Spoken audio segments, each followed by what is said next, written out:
for so forth. So I don't really have I never career path, so I have a workshop fly. Got it. So I was all over the place. But well, that's interesting. I was only out for a couple of months, and I ended up in the Guard here. So I was in the Guard SF here. Yeah, I was in the Guard here. Well, sorry, we're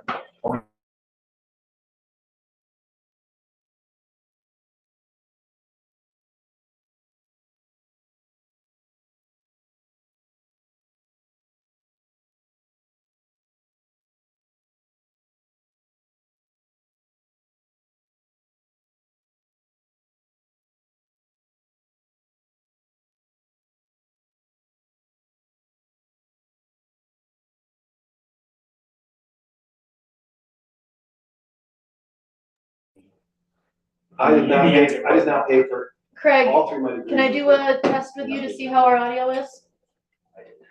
but yeah. Oh, that's interesting. Cool.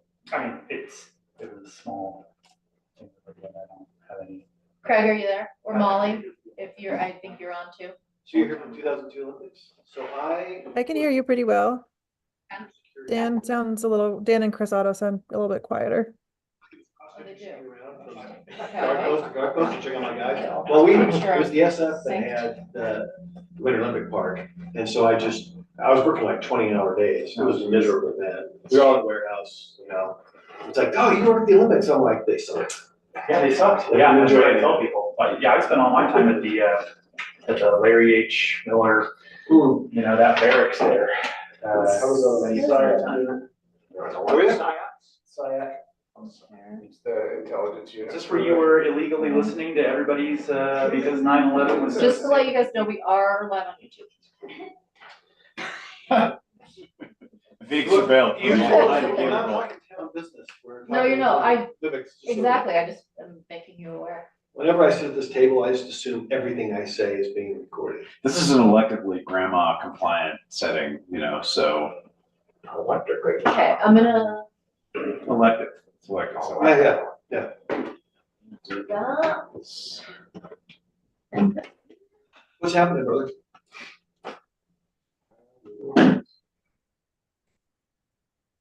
I ran into some of the guys down at AFSOC this week. Yeah. They kept trying to sell me some swag. Here, have this and that. I'm like, I don't want any more. I don't need hats. We need baseball hats.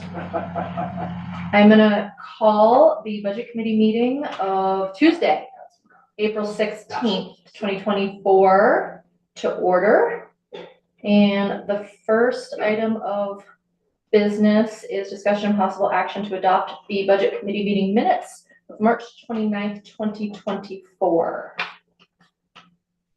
I move we adopt the budget committee minutes of March 29th.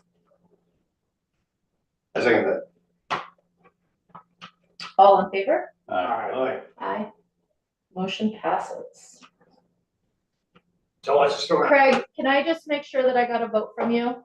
You did. That thumbs up means vote, yes. Thank you so much.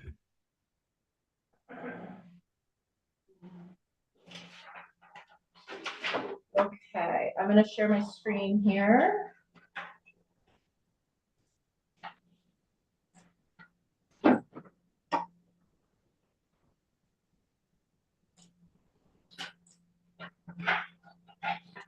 Amber's not gonna join. Just text me. Okay.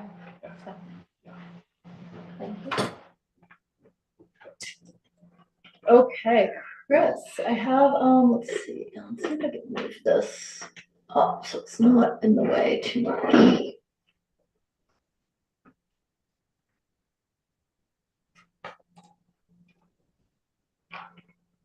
You want me to?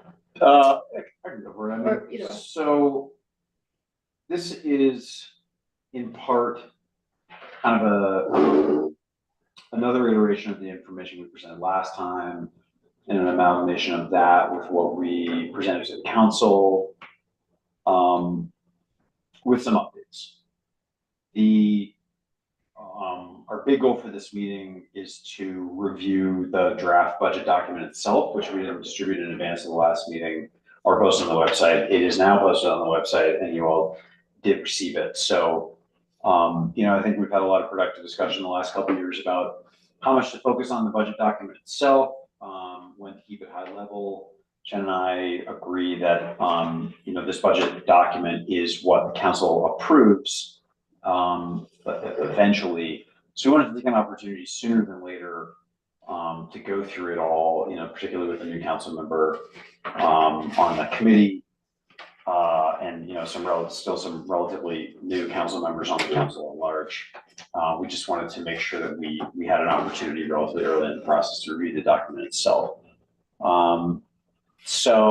With that, I think we'll just go into, I guess we also, it's worth calling out at this point, we do have a complete capital projects plan. I think all we had as of last meeting was like a preview page of the capital fund page of the larger plan, which, includes plans for, what we think of as general fund capital projects, water fund projects, sewer fund projects,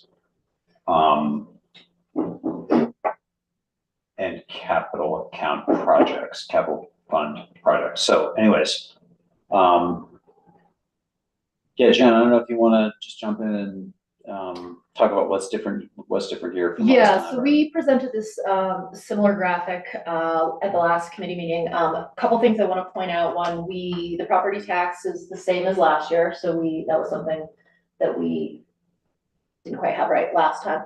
And then I do want to point out that this is all 4 funds together is how this information is generated. So it is not done like by department or it's using some other buckets that Craig and I kind of developed really kind of, I guess, like a year and a half ago. So those are the main points on this.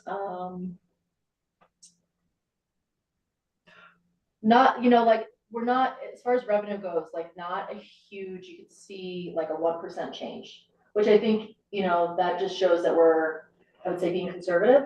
And I think it's good to be conservative when you're budgeting to a certain degree within a range, So those are the things I want to point out about that.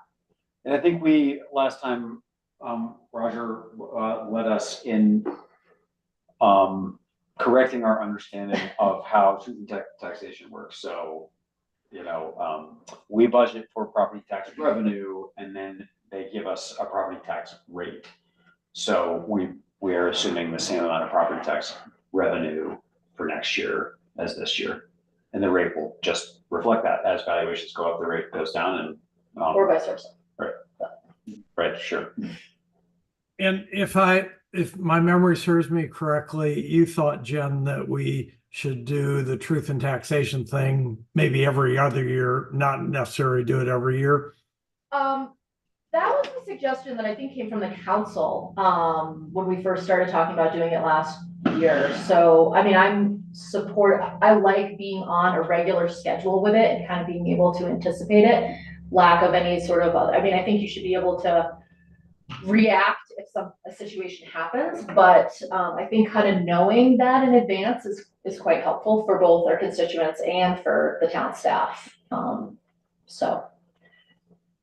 But yeah, that direction was really, I think John Byrne was maybe the first person that was kind of suggesting that, and it seemed like the council was supportive of it, but. I think It's so. fun. So I wanted to give a little bit of information since this is our biggest revenue line item, sales tax, just a little bit of insights into how I came up with the number that we have in the draft budget. So as you can see up top there, I have 1.89 in the budget for this year. And that's basically, there's kind of 2 subtotals where I get that total from. One is just general sales tax, 1.8, and then I have 0.1% resort tax at 90,000. And basically this is kind of building off of what we did last year, only our resort tax was only applicable because of when it initiated, starting on October 1st. We only got 3/4 of a year. So I did the calculation for a full year. Once we have a couple of years under our belt, I think we'll be able to maybe budget for, I'm kind of using the same estimates I used for last year because I don't have a history of like actuals really much to go off of. So, I just wanted to point that out. And then I did provide, another, just, sometimes I like to do math, coming at things from two ways. So if I had taken, and this is kind of using like an average, if I had taken like the average of the last 3 years, using just a year-to-date number, which, that's obviously gonna be short. Sorry, I did the FY24 total budget number. So that's the 1.868 plus the 1.984 for the 23 actual and the 1.89 for the FY22. And I get an average of 1.9. So there's only really a $24,000 difference from what I have if we wanted to be a little bit more aggressive, but I personally would not advocate for that. I think the top number I have on this page would be my recommendation. And the uncertainty, I think, is more. Yes. Okay. Yeah, but I just kind of wanted to show that and a little bit more information.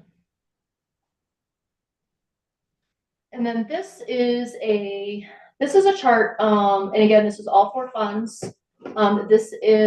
These are buckets that Craig and I developed a couple years ago, same as in the revenue. And they were really just trying to better articulate to the constituents more of a programmatic look at how the town expends its funds. And so these are the buckets we came up with. And so this is just a summary based on that.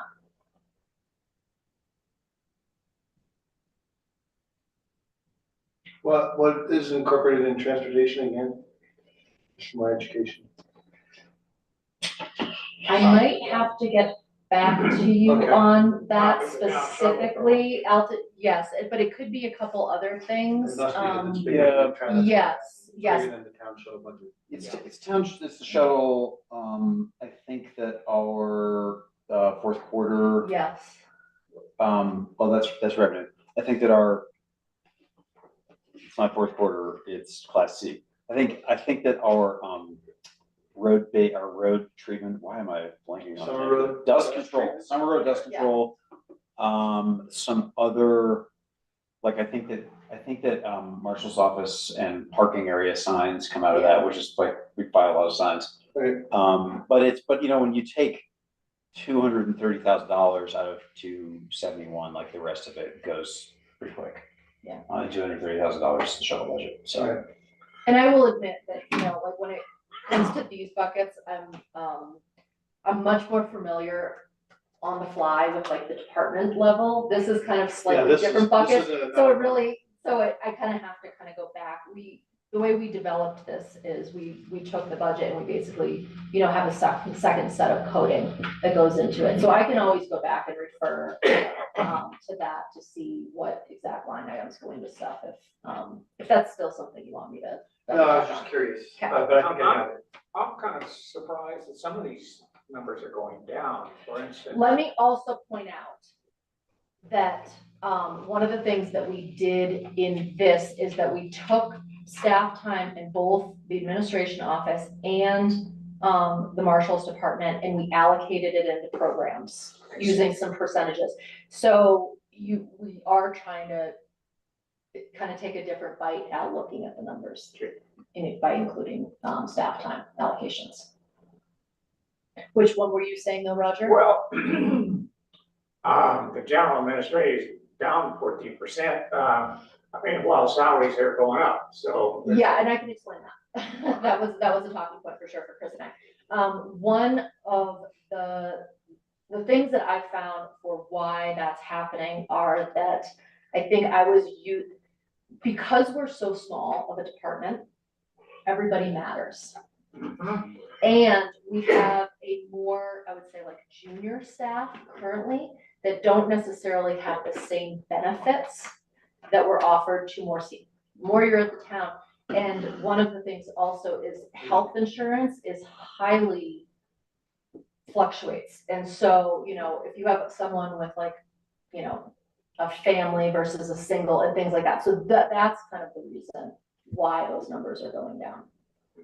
Was because I kind of tried budget for like what could happen And then there's like the reality. And so in this year's budget, I'm tuning it into the benefits people are using a little bit more closely.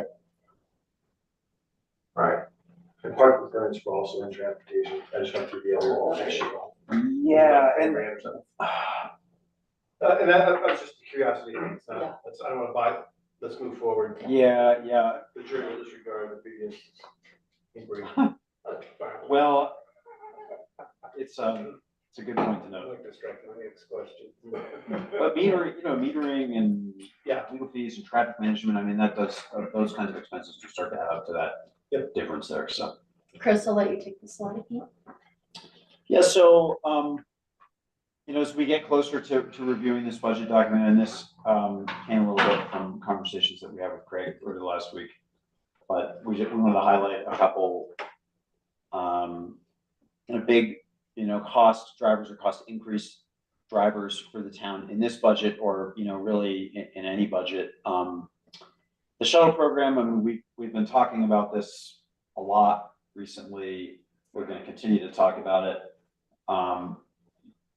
We budgeted to take in about $230,000 this year, which includes the money that the town budgeted to contribute to the program. We will end up taking in about 225. But at any rate, at this point, we assume the program will cost the same as last year. This year, that's $230,000. We won't get $65,000 from ACBB. We think it's only safe to assume we won't get 50 from UTA. So kind of the big reveal on what the budget does to the shuttle program expense is allocate $145,000 of the $230,000 total cost to the town. So that's what happens when you take the town contribution from 23-24 of $26,470. You subtract 50 plus 65. We assume we'll collect about $84,000 from lodging properties and the two ski areas, which is what they've been up for the past couple of years. Jen and I internally in the office think it makes the most sense to assume that this becomes a town program that we either fund out of general fund revenues or as some sort of special revenue collection that we would make and we'd have to find. Because it's more sustainable that way, more durable in the future, and the process of working with individual entities in town to make contributions and do the accounting and the billing and all of that stuff is just, it's not great for the program. It helps our budget a little bit, but it's just kind of sloppy and, Because it's not consistent. it's right. I mean, somebody can tell you they'll pledge and then they don't, which happens. But on the heels of that too, as a town, as a response, if we get ourselves in a crisis, we can always curtail it at the end of the season too and save money.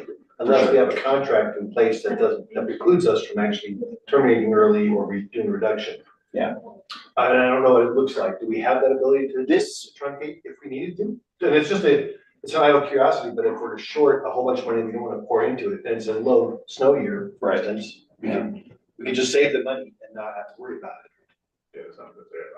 So yes, I think when we do the contract, we can put a severability clause in there so that under certain circumstances, budget constraints, that we would have an ability to end early if we had to. I think that's what we should do next year. Yeah, no, I think that makes good business sense going forward anyways. I would only assume that, that might be something in the negotiation with the cost with the vendor. But it's a good pillow cushion for us to have to back out if we needed to. But I'll talk to Cameron about that when we draft the contract. And we did actually set it up that way this year, although what we said was that since so much of our total budget for this comes from elective contributions, we'll only provide as much service as we've budgeted on the town side to contribute and collect it from other partners. Right. And it helps that our provider has been doing it forever and is flexible and I think the other thing that does for us too, that will have value is our other partners who have a stake in this, that are providing some of these funds. if we can't make up the entire delta, and there's a little bit of pain to be felt, they might feel that too, and that might generate more contribution. Well, Mike was willing to kick in for half the, Right, even if you're matching yeah, this year, extend it. was a great gesture. I'm not trying to throw any of our partners under the bus, but I think, well, if we don't box ourselves in and we end up with a budget deficit on this one line item. Cause it's a big one for us. Yeah, That's a big chunk of it change. is a big chunk of change for sure. I mean, outside of, there aren't too many expenses. What comes up from time to time is should we, be charging fares, which I think is a bad idea. I do too. As a general rule. So we don't need to discuss it further. If somebody else thinks it's a good idea, they can bring it up later. Yeah. Chris, from a budget standpoint, it makes sense for me for not to include the money from UTA. But don't you think we ought to be able to get some money back from them? Isn't this in a large part because of cutbacks in their services? It is, it is. I guess I have been assuming this is our reality for next year because we're hearing they're planning to, spend that money in another manner through a contract to restore, is it 953? To restore the Well, 953, so. That's kind of still in the rumor. Yeah, But it's moving towards less so. this happened, randomly 2 years ago. It was 2 years ago, right? Yeah. So it happened, at the last moment 2 years ago. We just got through our second year of providing the town shuttle service and receiving that UTA contribution. And what I've done is reach out to UTA in the spring, to Russ Fox, to see whether UTA thinks they might make the contribution. And they've said, yeah, probably, but check in with us in a little while. And so I've not made that outreach because of this rumor that's going around. So We'll see what happens. Well, let me give you the fact base that at least I know, which is we know that last year the Utah legislature, I think it was Senate Bill 3 or 4, I can't remember, allocated $150 million for enhanced busing and other things in Little and Big Cottonwood Canyon. We know that currently UDOT, in my claims that they can't spend any of that money because of the lawsuits, which is being disputed now. And UDOT claims that they can't spend any money because they can't get drivers. So I'm going, wait a minute, there's a whole bunch of money allocated by the legislature for the specific purpose of enhanced busing. You can't find bus drivers, so we have to find them ourselves. And you guys are sitting all this money, and it ought to be allocated to the reasons that the legislature allocated it. It's an interesting argument. Of course, the general idea was that money would be for essentially transportation from down canyon to up canyon, but this is inter canyon. But I don't see any reason why we can't make a bid on it. I think, yeah, sorry. Yeah. I call this 50K we got from UTA as kind of a guilt response for cutting off the bus service and not replacing us. And so this was, that only goes so far. Obviously, it's only gone 2 years. But that's an interesting idea, Craig, that could we not tap into that huge amount of allocated funds that are currently with no program to spend them, and this is what we're looking for here is $250,000. So And let me be clear, Roger. I don't think we should include it in our budget as Chris has recommended. At the same time, I think we should aggressively go after it because it just feels to me like they're just sitting on all this money and they need to start spending it. It is, that 250's budget dust yes, out of that line item. right. So who makes that call? So just briefly, I think the mayor hit it pretty on the head. We did have an opportunity to have kind of a brief exchange with Russ when we met with him at the last road meeting. And I had mentioned something about, oh yeah, we're, thinking about, thank you for the contribution you gave this year, what's next year look like? And he did sort of give that sort of, yeah, I don't know about that, but I think the bus service, there might be something there. So he did sort of at least indicate that the 50,000 is not a thing. That was, Not Russ. that was Russ, yeah, that was, the guy who was It was Bill, Bill Humphries. Yeah. So, I think that we can talk to UTA about whether they have money for us. I mean, I know that $150 million is a lot of money, but I'm pretty sure it's not for operations. And I'm very sure that extracting a budget dust amount, like they can't just say, oh, sure, Yeah, here you go. I know. But to Craig's point, if we go on the offensive, we might be able we might be able to shake some of that out. I would recommend we start by seeing if the $50,000 is available again next year. I mean, if the mayor wants to make overtures to UTA about reprogramming what's been allocated by the legislature, I think that's fine, but I think that's like a little outside of my I don't know where that 150 million lies. realm of influence. I mean, who does it Yeah, belong to right now? it belongs to the state of Utah. That's it. And it's not, like, it's not safe to say that it's unallocated. It No, is. I agree, I Um, agree. So no one leaves that money laying around. People are watching this with, they're circling around and they got an eagle eye on it. So, but I still think for us, it makes such a big difference. If we make the right overture at the right level, Yeah. maybe it is your office, you might get that. And then at that point, every year thereafter, they will put it in as an item whenever that funding line comes down legislatively. For Canyon, for around town or first last mile type service to be a UTA or UDOT expense, I think would be a great thing. I think we've got more planning to do Right. locally.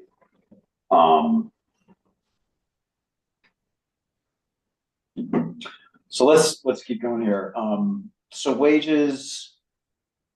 We talked a lot about this last time and in the council meeting, but just to refresh, we're hoping to take the next step in a two-phase implementation of our recent wage study by bringing employees up to an appropriate range as recommended by supervisors based on time of position and performance. Adding a full-time deputy, to be clear, the budget includes a variety of costs for that. Wages, benefits, training, equipment, a vehicle would come out of the capital fund, and we are talking about the general fund here in the slide and these major cost drivers. But I think Jen calculates that it's gonna cost about $160,000 in this first year in order to take care of those upfront costs. Across a couple different funds. And then finally, the contribution to the capital projects fund, that is really our, I was gonna call it a lever, I'll retract that metaphor, but what the draft budget has in it now, I believe, is $157,655, which is significantly less than we budgeted to put in the fund this year. Of course, that number cut down and learned what we learned about our need to pay overtime. But those are some of the big ticket items in the budget, in the draft budget that we'll go on to review. So for projects, again, this is mostly information we've presented in the last couple of meetings. I do just, we have a water and sewer master plan RFP that's out right now. We forwarded that to a few engineering firms that have been recommended to us. So that's pretty exciting. The project's already funded, but it being the middle of April and assuming we have a couple of months of procurement and contracting to go, it's likely that we won't spend much, if any, of that funding in fiscal year 24. So does the updated document show that those capital projects plan show the expenses rolling forward into fiscal year 25? Do we make that change? I believe so. Okay, well, I anyways. think in what I have it here. Okay.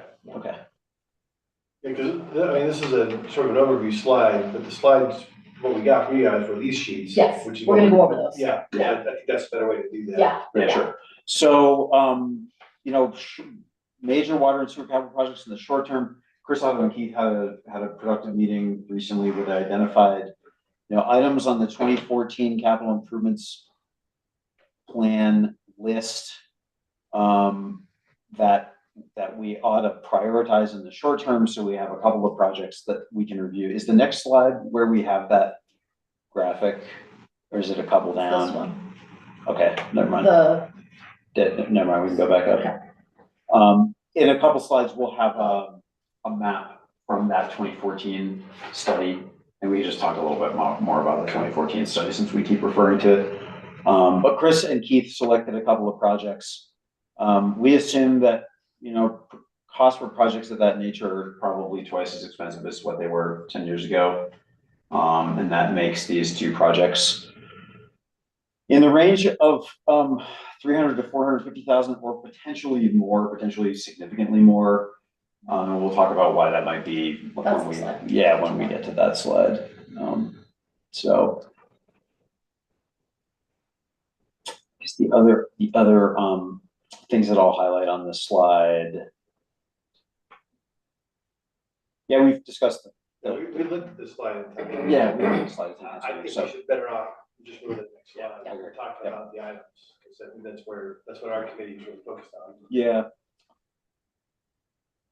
I don't think we've changed much in this slide since we've reviewed it. No, and I'd like to get into the details though after we do the Yeah, budget so on this when one, we get so to we'll the just, budget, we'll go over that one. So here is here's the map from the capital plan. So Chris is gonna need to correct me if I'm wrong, but the two projects that we've identified as being, you know, priorities, if we're gonna do a project in the next couple of years.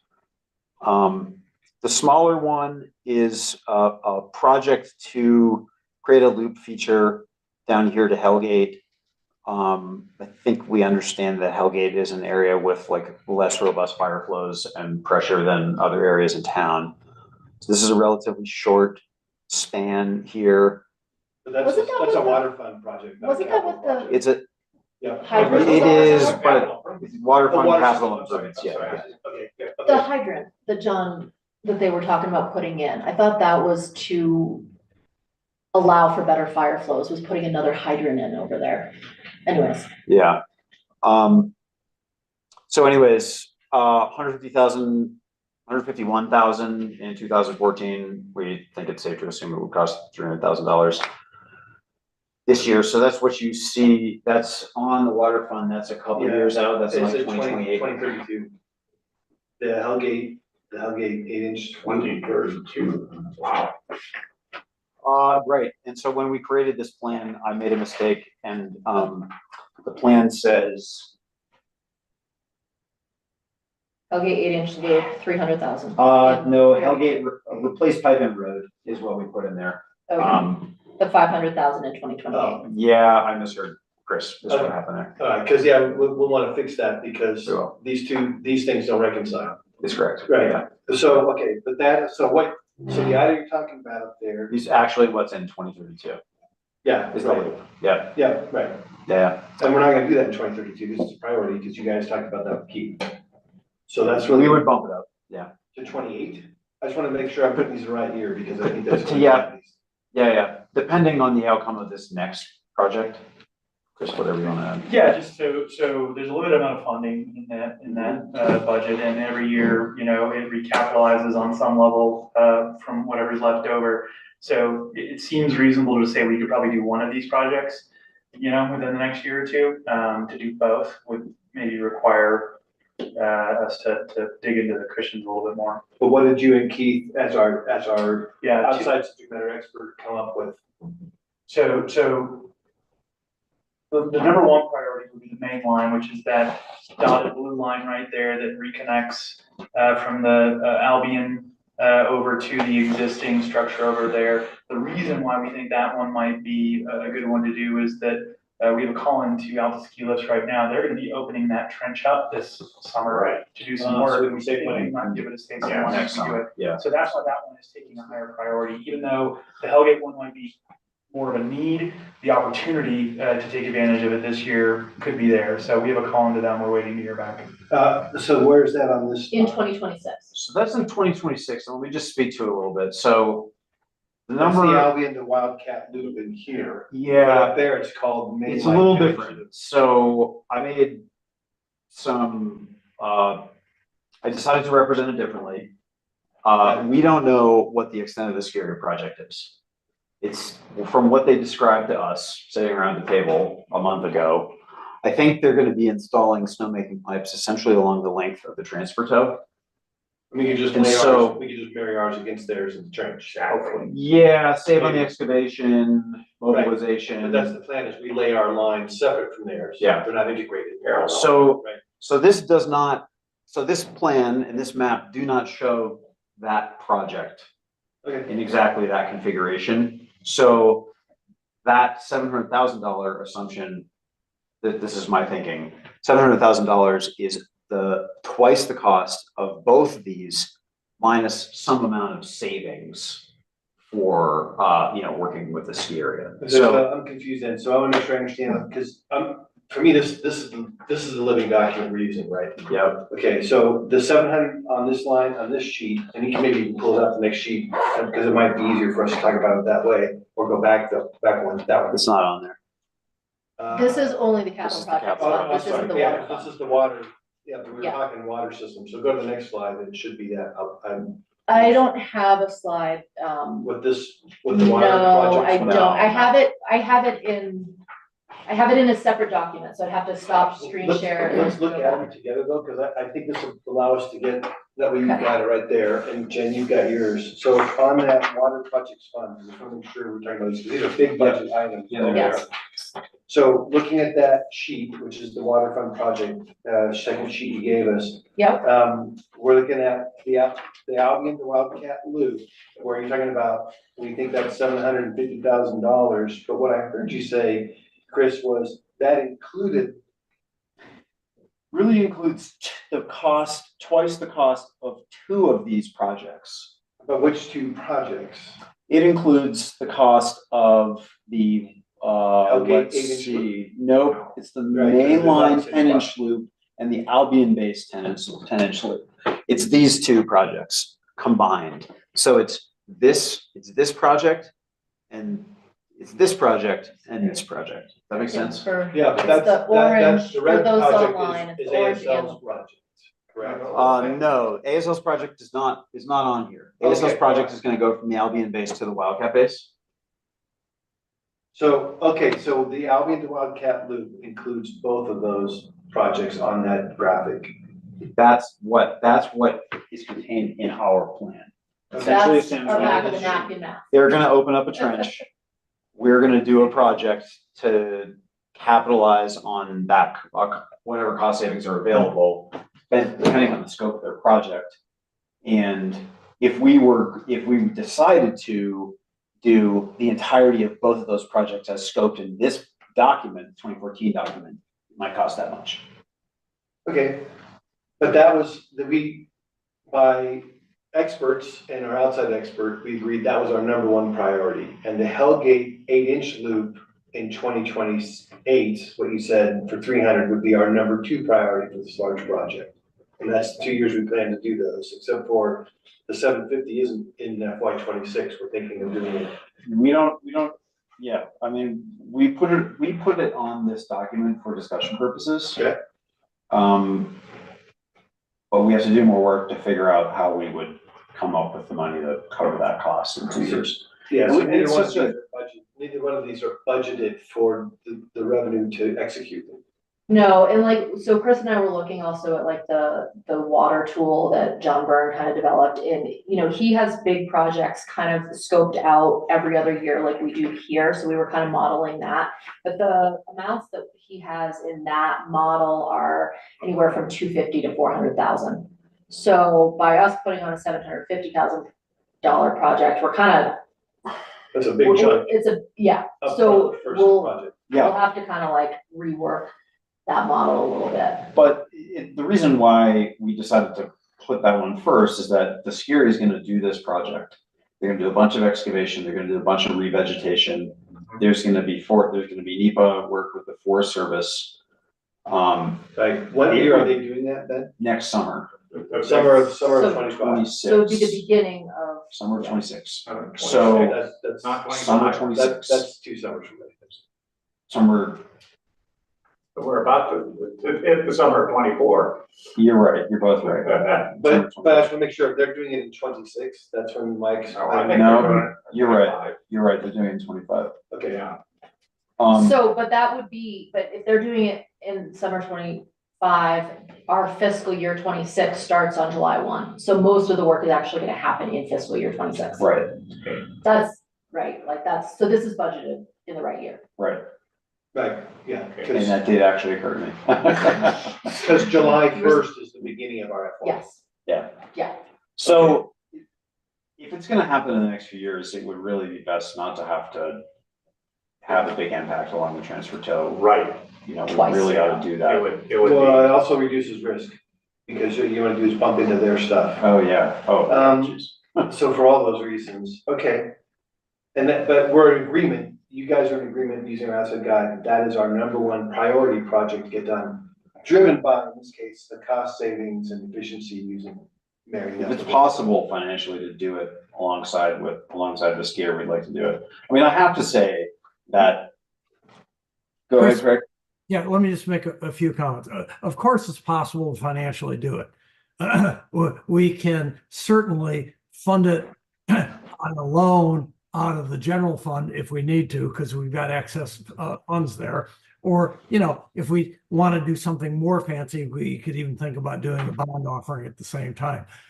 I'm with Dan. I think it makes great sense to capitalize on the opportunity because they're opening up the trench. It saves money and it does reduce risk.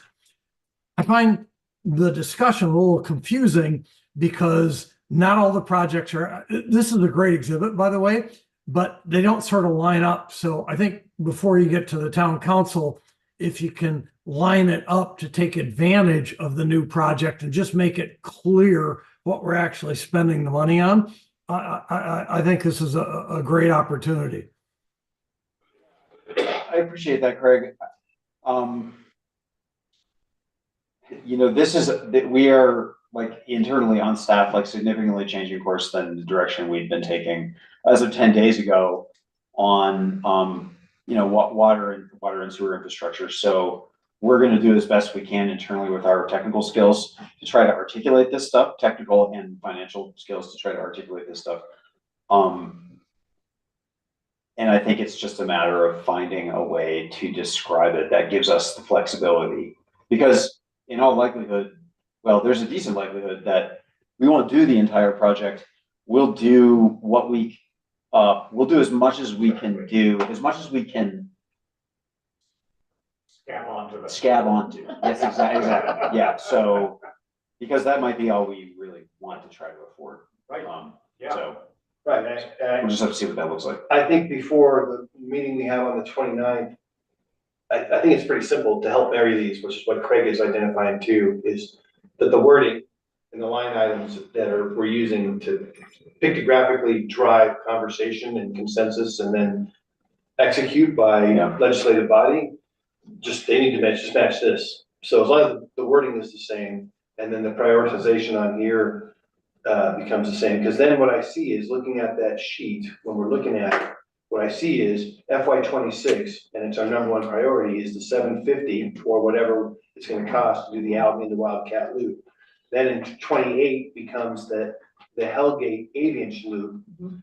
But that would move, what I assume now would be the replaced pipe and road, the Hellgate bypass for 500 in 2028. That gets kicked to the right to like 2030, right? Unless you guys wanna do $800,000 that. it depends on funding, right? Like, I mean, I think it all, Well, I think the funding is secondary. I think it comes down to, at least I look at this as a leader. You guys are digging into it. You tell me, hey, this has to get done. So then we go make sure we get the money. If So it doesn't one need to be observation that I've had, just new kind of looking at it, that study was done in 2014. Yeah, It's 10 years later. None of that stuff broke. We didn't have any major problems. So although it was recommended that we go in and replace it, we've been, fortunate that we haven't had to go in and do that. So it's bought us a little bit of time to maybe be a little bit more strategic as to when we go in and try to do the projects. When we were really waiting on this master water and sewer planning process to really come in and give us a better sense of what the risks are that are out there and what to replace it. We think this one just makes sense because they're opening the trench. This time next year, we're gonna have that study in front of us and we're gonna be able to make better decisions and then reprioritize those. Yeah, and I appreciate you saying that, Chris, and I guess I just wanna add that, like, the study was done 10 years ago, and, I mean, the existing infrastructure didn't break, and nobody made the decision to implement the new infrastructure, so I think there's like a higher level question of whether, like, how much we actually need a loop system down along the transfer tail. That's not been answered. And I think if it was more obvious, then if it was more obviously necessary, we would have funded it and done it. But we didn't do it. So that's another reason why I was hoping to wait for the plan and the planning process to get some more input on whether it's really worth millions of dollars to build this loop system. Sounds like a good idea to me, but I'm not an engineer. do we need Keith to come back and talk to the group so we can have? Well, we I don't wanna do that. I'm not- I think we have a lot of technical work to get these projects online in the short term alongside or prior to completing a master plan. And hopefully we can get that kind of input about the prudence of making these investments a la carte. But it's not the way we had set out to do it in the first place. We're just kind of responding to input here. And if it's what the council wants to do, then we'll figure out how to get it done. So Keith helped us develop the RFP and he said that we had sort of checked all the boxes and this was a good way to go out and have a professional firm come in and give us, some very specific guidance on where the priorities should be. His initial take was that there's probably nothing that's immediately in danger that we need to run out and go fix right away. Right. The system is actually doing pretty well. But if you were going to, it might be advantageous to take advantage of Aldous Keela's current construction. So I would say as a leader, I think you should feel pretty confident that there's no outstanding crisis that necessarily has to be addressed presently. Right. And that we're coming up with a planning process to be able to lay that out in a thoughtful way where you can make a better data informed decision as to where to throw that money. Yeah, and execute efficiently. Yeah. So we're saving money. Right. The only thing I layer on top of that, and I apologize for digressing, but it is an important structure. I'm a crisis driven human. And so, well, I am. And so for me, the concern is we're buying a risk or we're not buying a risk depending on how well the system has been assessed for health. That's the driving factor for me. And what I hear you saying, I just wrote it down, was like, hey, nothing is in immediate danger. And so when I hear that from some expertise, the guy who ran the water and sewer system here for 40 years, that raises the confidence that maybe we don't have to do that. We can just wait to do this. And maybe we prioritize, one of these other projects. I don't know the value of that versus the Westward Ho Loop for $500,000 in 28. Maybe that becomes a priority. Yeah, And that's an important conversation to have because it's gonna change our prioritization on these projects. Again, I think if it's gonna happen, and there's gonna be if the mainline loop is gonna happen, there's gonna be a trench excavated, we should evaluate what it would take to join in that project. And that, depending on what the cost is, and then what it would take to fund it, I think we can prioritize on the fly for that. Well, as our we need master to plan place goes. by the next 9 months, I would think. A plan. Yeah. Oh, And the yeah. cost estimate on our end Yeah, as a standalone project. Yeah.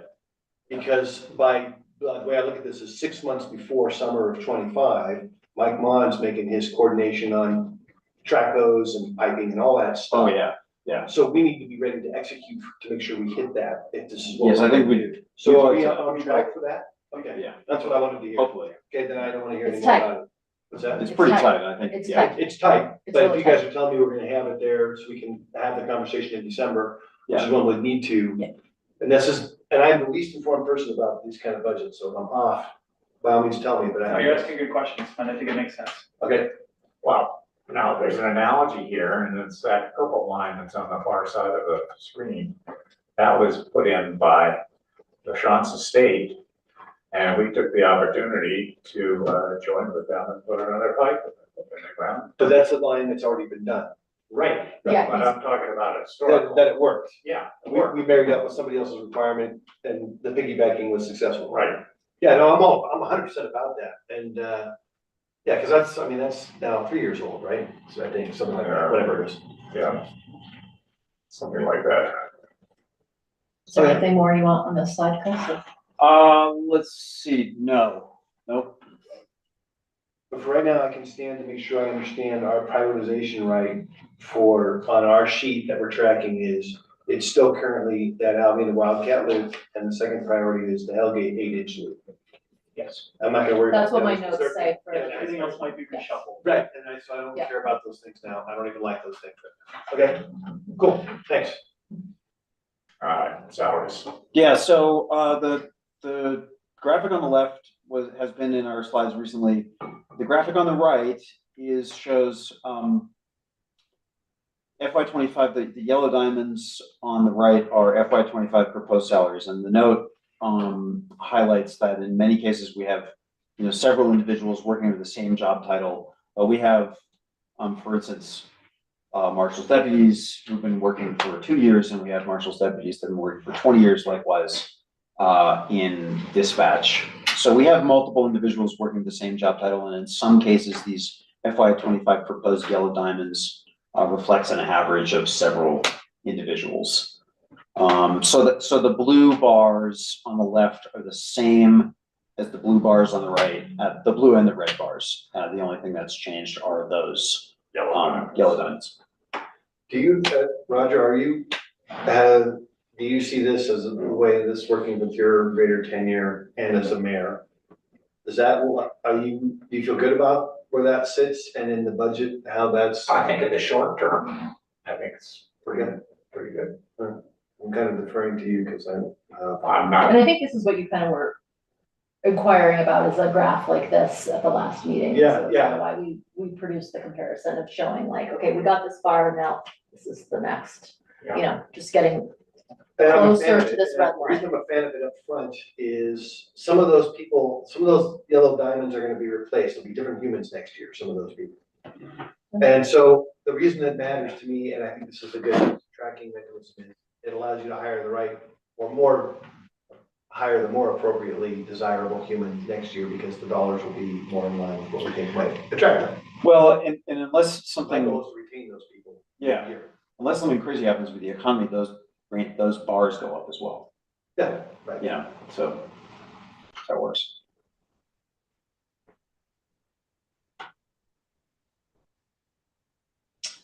This is, again, a graph that we produced last time, and one of the requests, I think Craig asked for it, was to make sure that we'd included the, performance bonuses in these numbers. So I've done that for both years, 24 and 25, so that we're kind of comparing, and those will be in the budget numbers here and here. And then what else did we? For purposes of the 24, I just want to call out that I chose not to include the $135,000 amendment for the that we just did for the wage corrections. Just that's a one-time event. yeah, I just want to.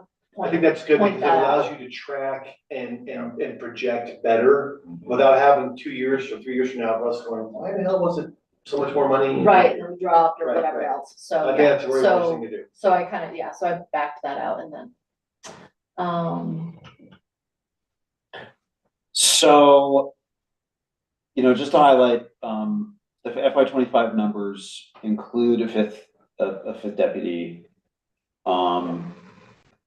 And, the total wage difference from 24 to 25 is 19%, which is a pretty big increase, but 60-something thousand dollars, $65,000 or so. I would say in the budgeted of the marshal's office in FY '25, almost close to $100,000 Right. is attributed to that specific For position individual for, regular wages and overtime. Right. Yeah. Right.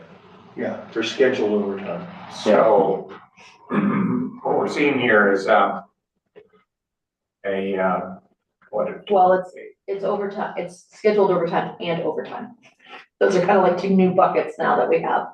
Yeah, So yeah, that's- so but it's- but one is scheduled and the other is a Yes. projection that's Yes, gonna the fluctuate. other one, But the scheduled is exactly. not, because we know we have a scheduled Yes. overtime based Correct. on the way we schedule our marshals. Yes, that's now part of the base wage. Right, as it should be. Yeah. And then, but you're throwing the overtime on top of that. Yes, Which is the only variable. so, okay, so 200-day difference. And essentially all of it, Well, about half of it would go to bringing on another full-time employee, which would be a significant cost in any department. Sure. Clear. Yeah. Yep. but I'm curious about how building maintenance is going down so much. Well, knew you were gonna ask that question. Actually, I thought somebody else was gonna ask that question. it's worth calling out, and we should have thought about a better, I would have thought about a better way to call that out if I had had a better explanation, for how hard it is. If I had a better plan to present for how we are going to finally get like help doing building maintenance. That position, part-time building maintenance, has been one of the hardest ones to fill at the town over the last several years. We really haven't come up with a sustainable approach to it since, I was gonna say since Steve McIntosh moved on. But you know, Steve was not really our primary building maintenance hand. We've been lucky to have people who are interested in working part-time jobs for the town. Historically, and those jobs get harder and harder to fill. And building maintenance, you know, for us, we've not come up with a way to turn it into a full-time position. I'll stand by that. I don't think it's 40 hours a week year round. So anyways, it's just harder and harder to hire people into part-time seasonal jobs in Will County Canyon. We did have some luck increasing wages significantly to hire people to be shovelers this winter. We're talking with one of them to stick around for the summer. But at any rate, we assumed that a building maintenance technician was gonna do certain maintenance projects last year that we ended up hiring out. I mean, I think that's actually a big reason for that, is that we assumed that staff were gonna do the deck. So, but That Is is, that- that's that's- actually, I forgot about That is that. what it is is. that totally the right. reason it's gone from 26.9 to 22.4? No, it's gone from 48.9 to Oh, 22.4. I'm sorry, Yeah, And that's it's like what it cut is. in half. We With the assumed deck, that we were gonna Like spend $10,000. or 5 something. figures or more paying staff to rebuild the deck, and then we ended up. That was part of the generator It went project. from a $10,000 project to a $60,000 project. Basically, because Yes, it it's was a long story, but, much worse conditions than they thought. well, we thought it was gonna be a couple $1,000s in materials and $10,000 in internal wages. And we rolled it into the generator replacement, and so anyways, those are two explanations, but they're both part of the picture. As always, I'll preface my question with, I apologize for not being smart enough to figure this out. So we're dropping from 49 grand to 22 Mhm. On building maintenance, because we've distributed part of that workload amongst people. And we think this is all we need for a human now. Well, we increased the budget for last year because we thought we had a significant project. For So this is a someone to correction. do. Yes. To make it Right. appropriate, we think this is the right level. Yeah, I mean, Okay. I'm kind of assuming that we need to move towards hiring out smaller and smaller projects to handymen and carpenters and painters. Rather than have a staff that we retain, we're actually hiring by requirement. Yeah, This needs to get done, we'll bid it. yeah, just bid it out. Yeah. Okay, So, okay, all right, now that do still, My so I understanding. do assume, I'm relatively confident that one of our shovelers is gonna stick around, and she'll be great if she does. And we have a few other folks who help out. But our preference is to find somebody dedicated to do building maintenance, and that person also does, parks and summer programs. So you have a candidate in mind, we already know her, and you think you might keep her. Yeah, Okay, cool. Anything else on this slide? no, I don't think so. Okay. So, Water sewer rates, again, the same, nothing has changed on these, since the, last presentations to the council and the budget committee. But I just thought I'd throw them up there in case anybody had dug in deeper and had any questions, but, maybe we can just do that when we go into that. do we wanna maybe shift gears? Yep. And just look at the budget document. So we have, this is basically a slide that we looked at last time, but it's kind of open-ended questions. There are some new ways to frame the questions on this version of the slide. But I Oh, think then with what we it, presented to the council? yeah, but I think Okay. then with it being 3 p.m. and we wanna get through this budget document, review it before the next meeting. We wanna just shift gears to that. Does that sound good? Yeah, I'm gonna Okay. stop sharing. Yeah, which, we're gonna hit these two. Yeah. Right. Yep, I'm all about that.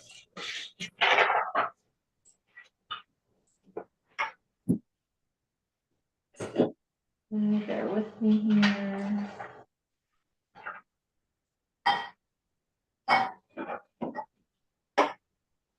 Okay, and let's. Yeah. Craig, can you hear me? I can. Yeah, did you have your chance, have you gone through this first set of documents on the accounts, to your satisfaction before this meeting? Have you had the chance to do all those to your depth? I did, and I have some minor comments, I think mostly for improving it for next year, that I don't think I need to take the whole committee through, but I'm pretty happy with the way the numbers are laid out. Okay, yeah, I think that's a really good approach.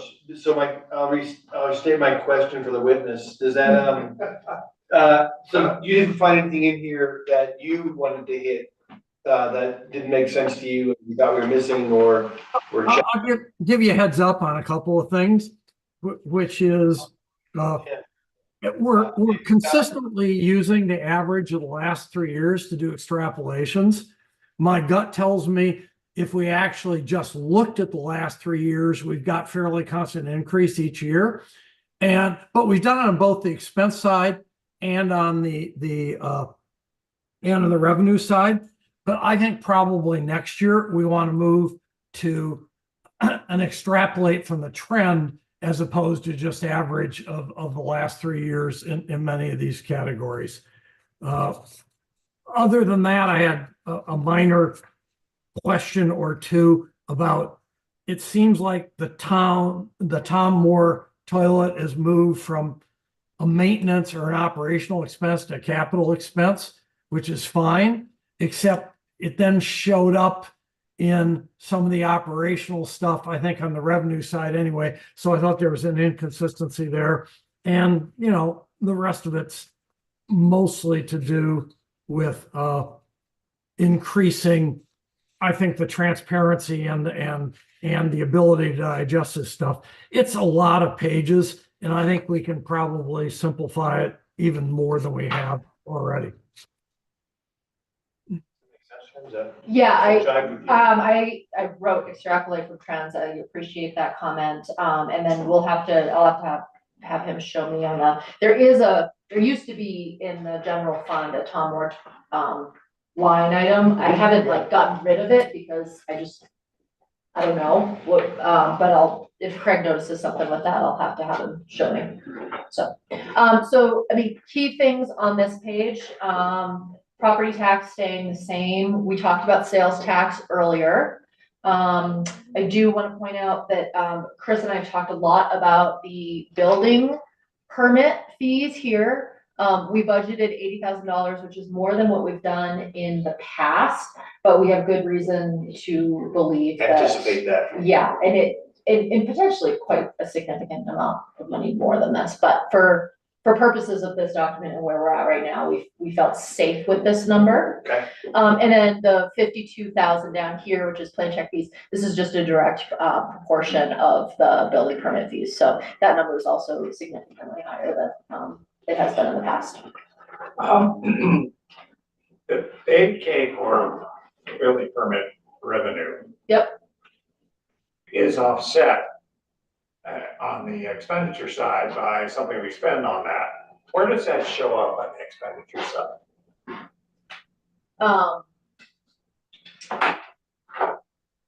That shows up in, it's not a perfect one-to-one.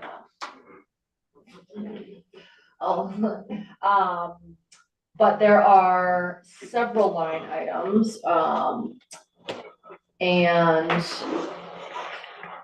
In I principle, mean, there's, right, in principle, we're not looking to make money on building permits, right? no, but we do, and Chris and I have been talking a lot about this, we do wanna make sure that we are, building permits are a lot like a business license fee study, which I know we do more regularly. You can't be charging more than it costs you, Right. right? And the state's very concerned about keeping an eye on us, and there's all subcoding and all of the stuff to make sure that doesn't happen. But I would like for the town in some point in the near future to actually do an analysis of what our building fees are and revisit. Well, I mean, If anything, we are undercharging. I don't actually know if that's true. Okay, I mean, the fees are pretty clear. You got it right here, it's 80K. What's not as clear is what is our expenses associated with that? Yeah, that's what they're both saying. Yeah, Okay. yeah, Chris is digging into that a little bit. We have some guidance from Forsgren, about how to calculate building permit fees, and we have a state code section. So anyways, but our fee schedule, building permit fee schedule has not been updated in quite some time. And depending, when you look at some fee schedules, ours looks a little low, but then when you look at some other exhibits, they look pretty high. So But you're I'm trying. trying to figure it out. Okay. Yeah. Yeah, I mean, and that's that one one- of many things to figure out, but. yeah, and like one of the things that we don't do in the building department is we don't allocate wages in there. And that was part of that whole update is to actually look at the Yeah, time it's a that time we do cost. actually spend. But probably the biggest source of variance is the time spent, what's the allocated staff time that is allocated to to that task? And we don't have a dedicated person that does that. So we'd have to track everybody's time and do that. And, I think we're doing our best efforts on that, but not sure how accurate it is. It's really primarily me. It's almost entirely me, and it was entirely John. So, that would actually be a relatively easy one to track over. We just, And I think that's I'm done. appropriate. I think it's good to sit in your office. that's certainly the way it's historically been done. I think that's like romantically what people assume about the position and about the town. That John Goldner, that was what he did, and that's his legacy. I will tell you that it's been hugely eye-opening for me to see how time-consuming it is, and how much work it's going to take to To modernize the ensure program. compliance and those sorts of Yes, things. to modernize the program, and that will entail some compliance. And it actually, I mean, we probably shouldn't get into this right now, but like Yeah, it so- would actually be one of the easiest things to outsource, in my opinion. So let's table that for now. Yes, that's a long-term thing, Okay. but Yeah, Okay. page 2. I've added a new code, anticipating that we will have, some civil code enforcement, next year if we get all our ducks in a row. This is, I will say, I took the total for, fines and forfeitures and I kind of bumped them down just because the parking programs I'm seeing a trend going down in revenue. And so, I bumped down the court fines, basically in half, and I, put half of that amount in civil code. We're gonna have to see how this plays out. I'm gonna let you know, those are feel good numbers for me. But those are also good things, so we want those numbers to go down. Yeah. We want people to be compliant and not have infractions and cause problems. Yeah. Mike, do you have a sense of why we only got half the court fines that we had projected. You guys just like, It's not that we're getting, you mean this number here? Yeah, So I'll just point out that typically the second half of the year brings in more revenue than the first. Because you're capturing from the winter Yes. months. And so this is like one of those ones that's a little delayed, so, so the 10,954 is not. yeah, we might fall a little short of the $21,000 budget, but maybe not by a lot. We have a lot of stuff that's like in court right now, so, but I'll let Mike. Generally speaking, we get more specialty cases during the ski season months. Where we're, have misdemeanor cases on the docket. Just because of the duties at hand, I think we don't maybe get the traffic enforcement numbers that we'd like to get during the winter months. In the summer, I think that our speed enforcement goes up pretty drastically. Right. Yeah, but that's all behind us now, isn't it? I mean, the summer enforcement.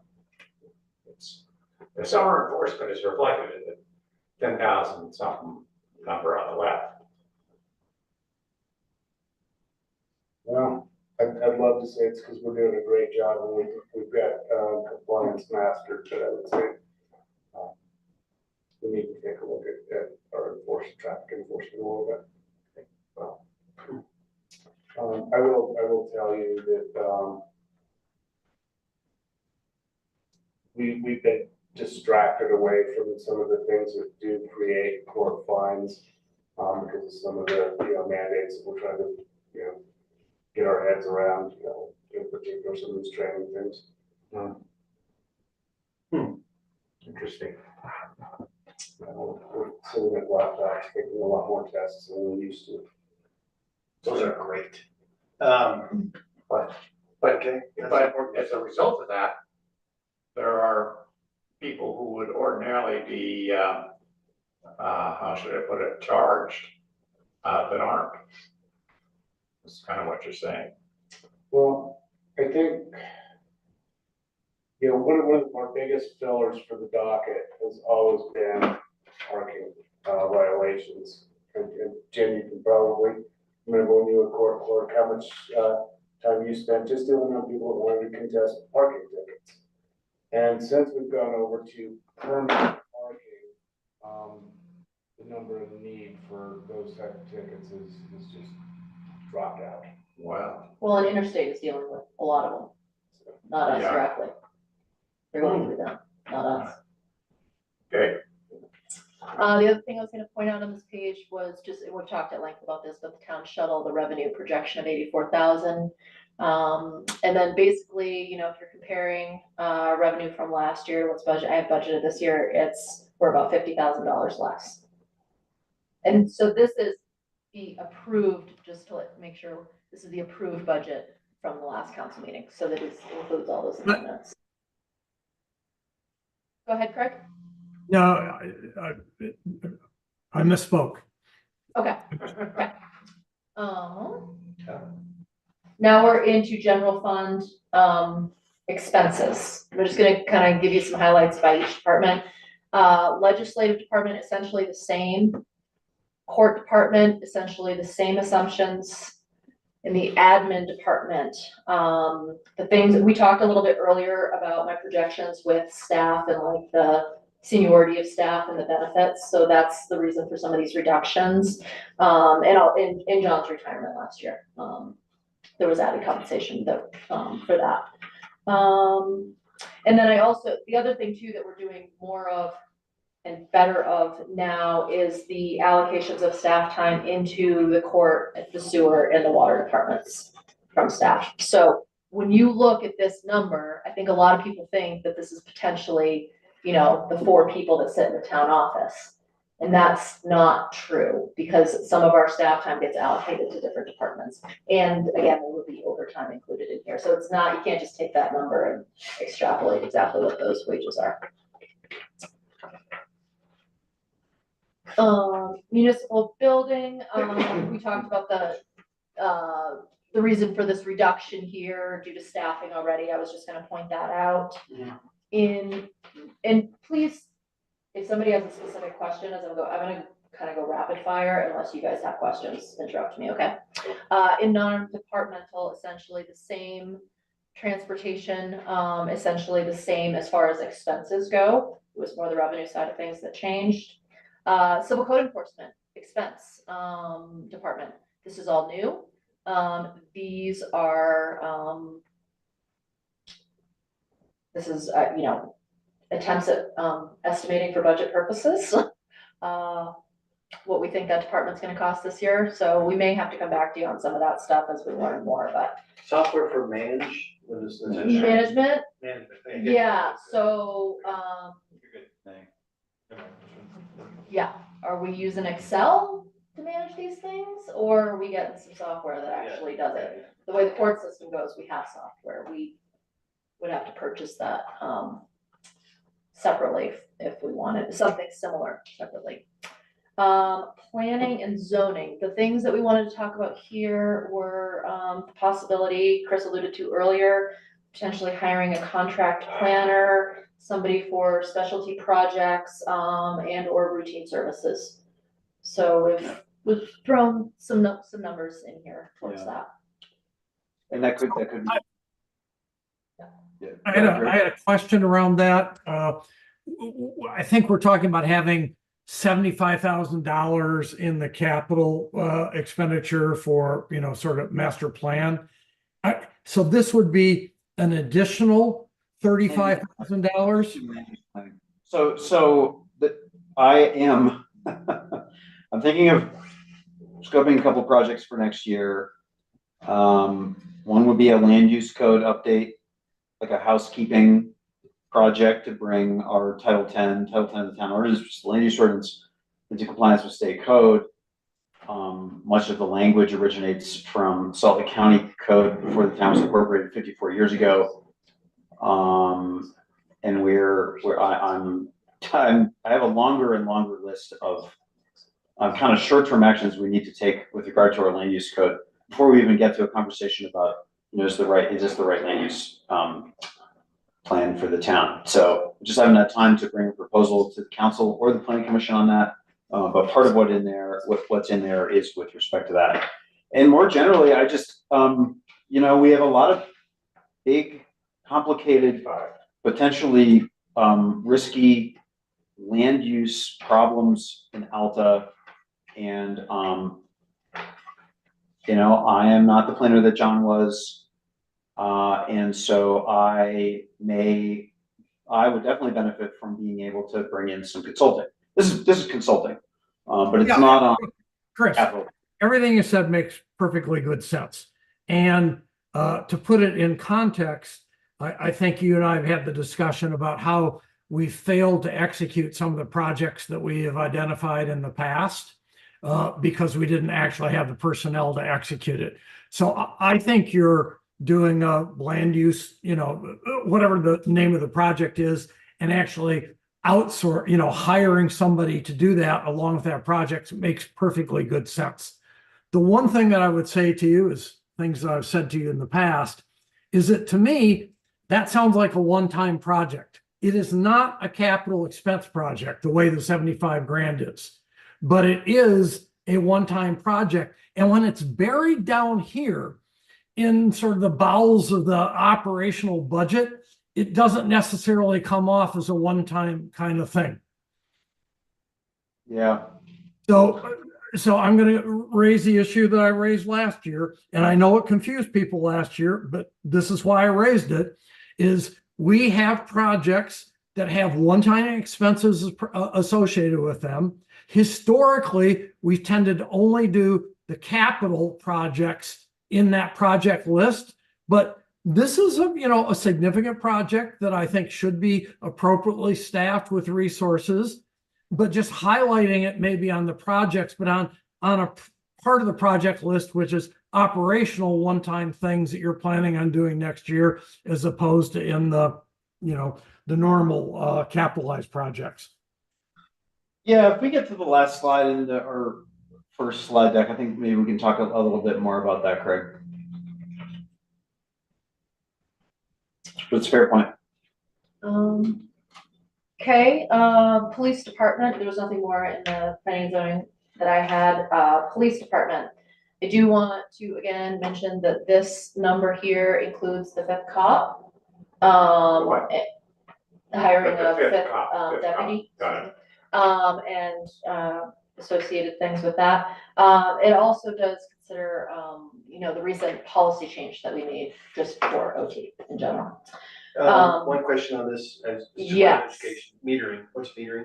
Metering is where we hire officers to go. It's kind of the way we did it the last couple of years, if we've done it, is it's a 3-way split between Alta, Snowbird, Town of Alta pays the officers, but the ski areas, Snowbird and Alta split the cost of the hourly rate for the officers. So this is metering for like traffic and violence and stuff. Exactly. So And- the augmented cops throughout the valley. Yes, and so there is a revenue line item and an expense that should net out to 0 in the budget. Okay, I just want to make Since sure I knew what Alton's metering number- was. Think about it as the metering of an on-ramp freeway. Yeah, no, I just want to make sure I didn't know what it was. That's what Okay, cool. And I'm glad we have our TASER memberships. I do want to point out, since producing this document, I've been looking at my numbers and I recalculated the number for URS here. It's at 165 and my new number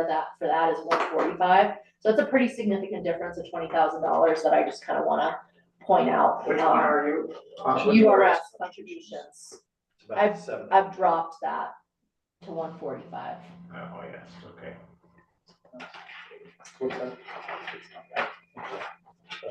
So Jen, that does not that contemplates the continuing the retirement system as we are. Correct. Okay.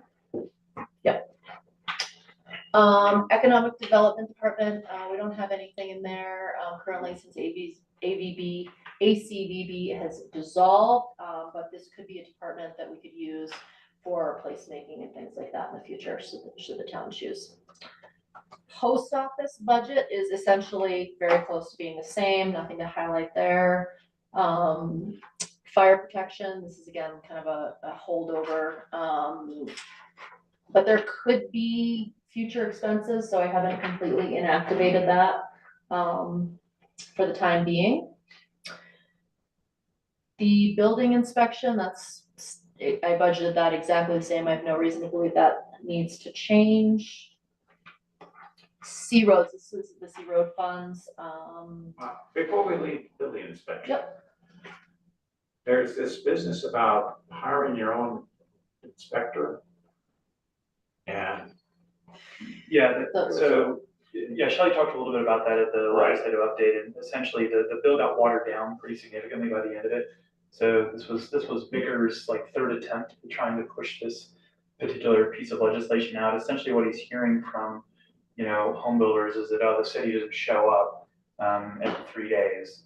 Utah League of Cities and Town went out and did sort of a survey of all municipalities, and they're like, no, we get about 99% of them. Like there's this imaginary problem out there that isn't real that the bill is trying to solve.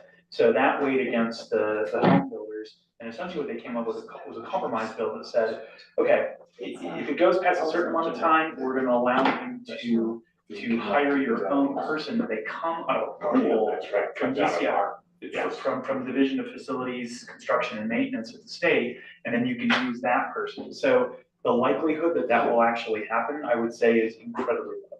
got it. And we don't have any problems that I'm aware of with building inspections happening on time up here. It was a legislative thing for people around the whole state. Yeah. Yeah, but I felt what it was. Oh, it started bad. Yeah, it started as a pretty bad bill, where I, as a home builder, could hire my own inspector to approve my work. And they sniffed that out pretty quickly and were like, no. That's I think not, it was a way of skirting the rates. yes. C roads, Yeah, so C roads, that is a distribution that we get from the state. And so we typically use those funds for, the MAC chloride treatment of the summer roads. Dust suppression. okay, got it. And we are, just a heads up, Chris and I were talking yesterday, and, we're gonna bump this number from 12,000 up to like 1350 or something in the next version that you guys see of this. Just due to some estimates that we've been receiving, and, you know, we haven't increased that in quite some time, so we're kind of due for a bump on that Give one. them June 20th, Roger. For dust control. June 20th is the number? Yeah, we'll see. It's subject to change, but. Recycling program, small increment of increase here due to our contract with them and, the addition of a new bin. Those are kind of the two main reasons that we have a small bump there that's kind of gonna go up over to, I think we have a 3% increase every calendar year that we've kind of calculated in there. GIS program status quo, same for summer program. And then down on the impact fee department, I do wanna point out that, this number may go up, this 10,000 here for a study, but, if we are collecting impact fees, we are by state, law required to have a study that we point those fees towards when we collect them. Like, we have to know where we're spending the money, when we collect the fees, and we don't have such a study on the books right now. So that is something that we wanna, yeah.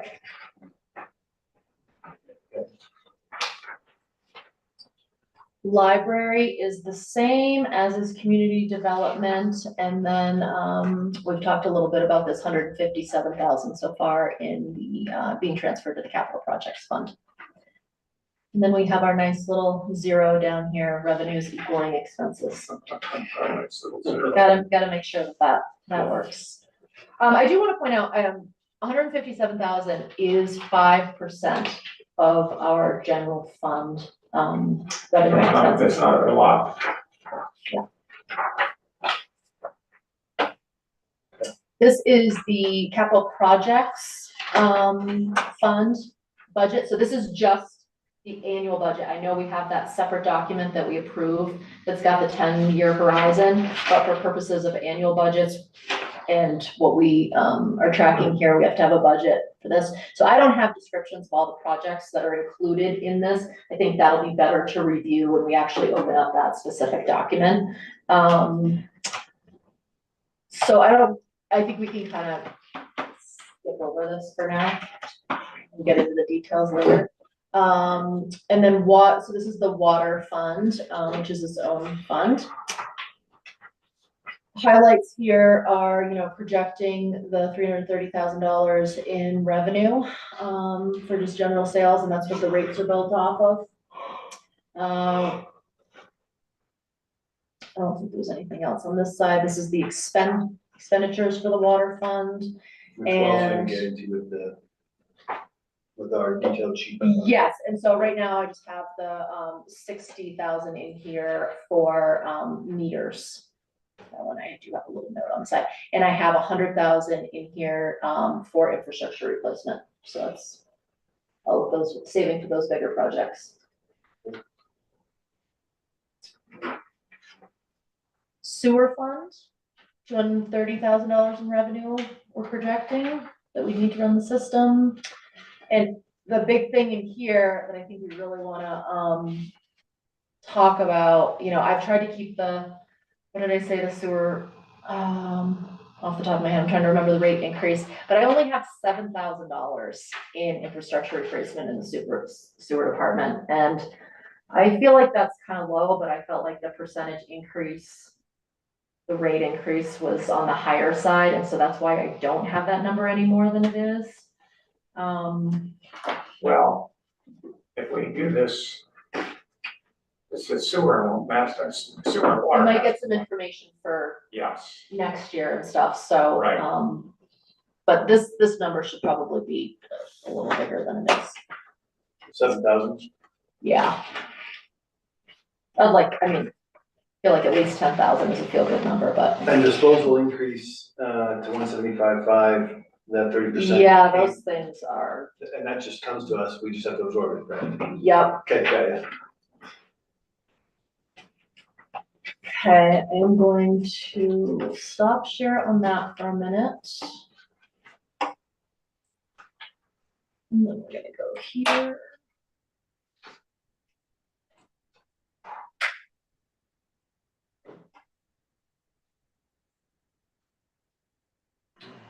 Okay, and now we were gonna review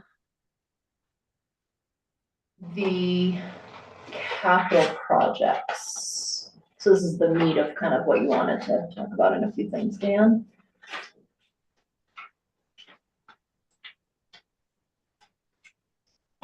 So I do want to point out that this 10,000, in FY '24, we haven't actually approved removing this 15,000 and this 10,000. But all the rest of the numbers are the same. I just want to make sure that was clear, and that'll come in a So what is end of the this year.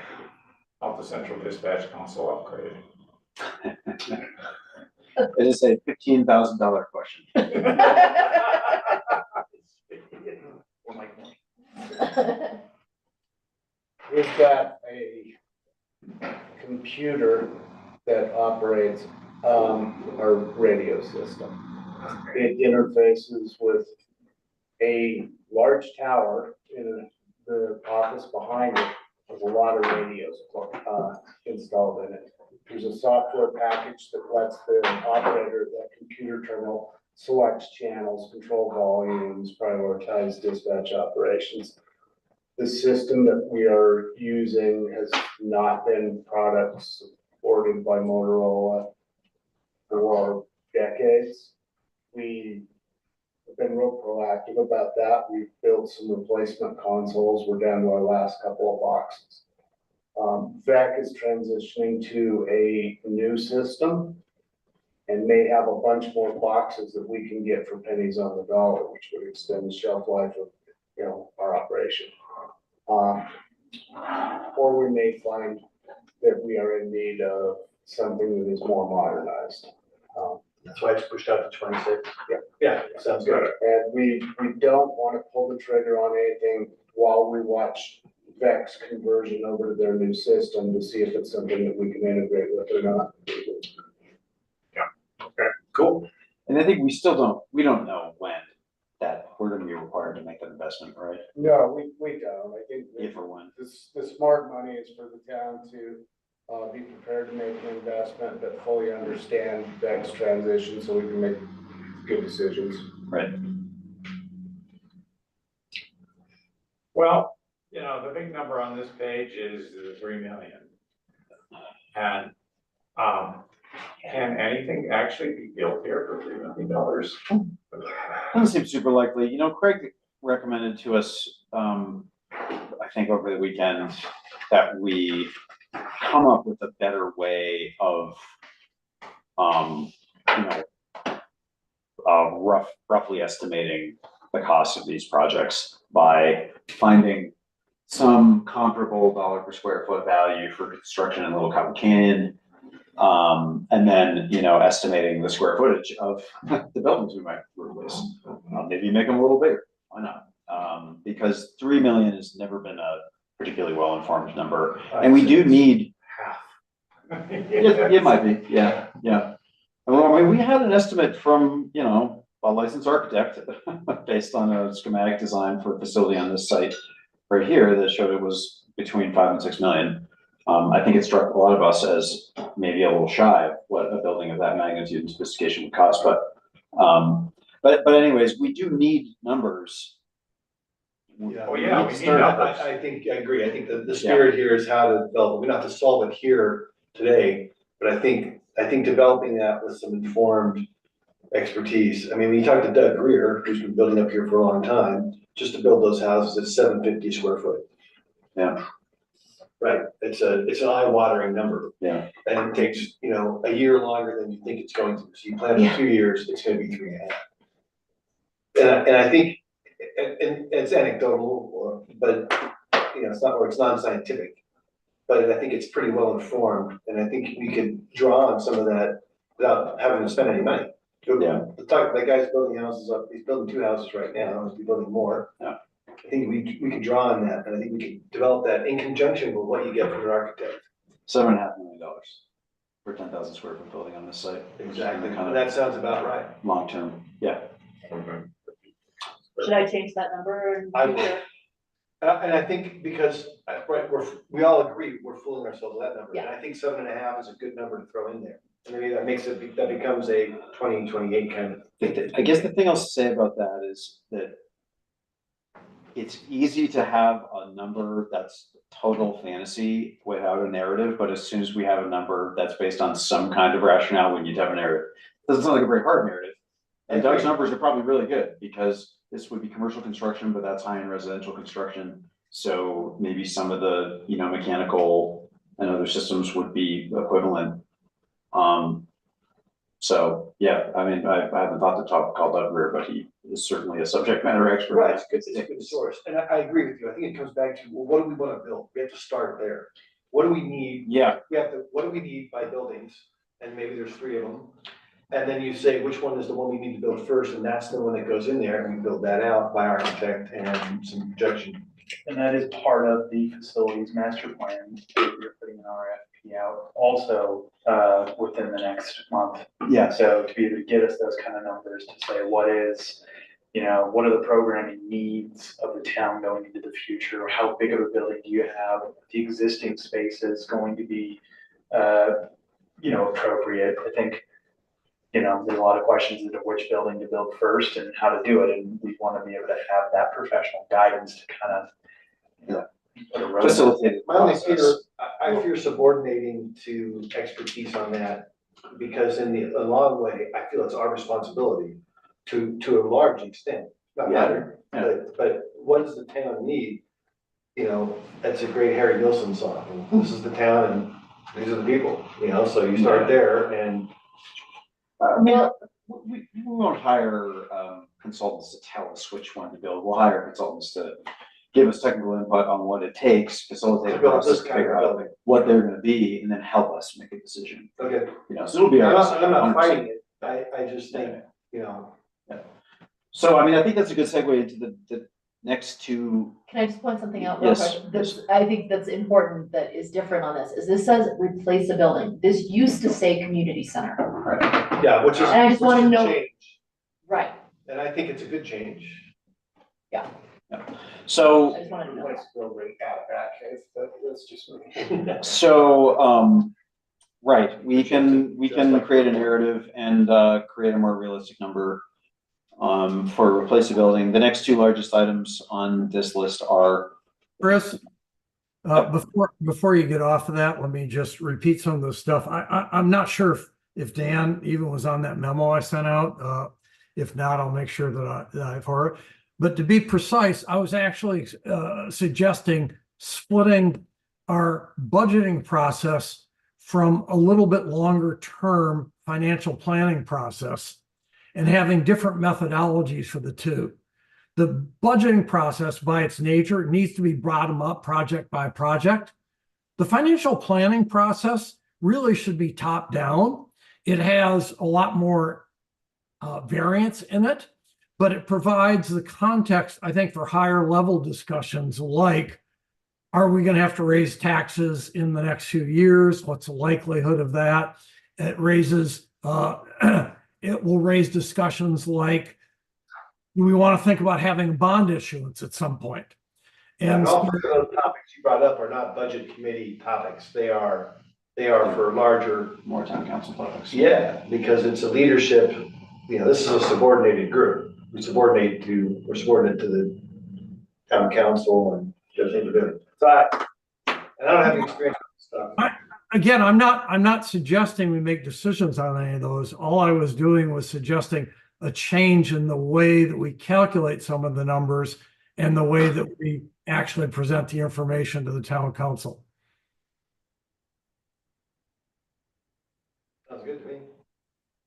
You know, there's something on this capital projects plan fund that I've seen in the past and seems to have evaporated, which is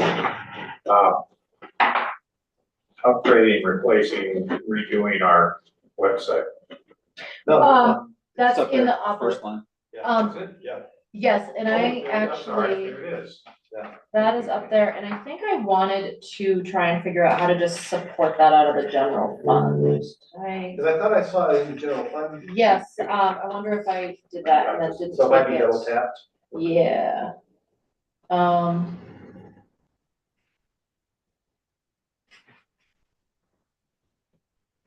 Oh, maybe I thought about doing that, and then due to the amount that it was, I am looking at the other stuff, I didn't do that, but I had thought about doing that at one point.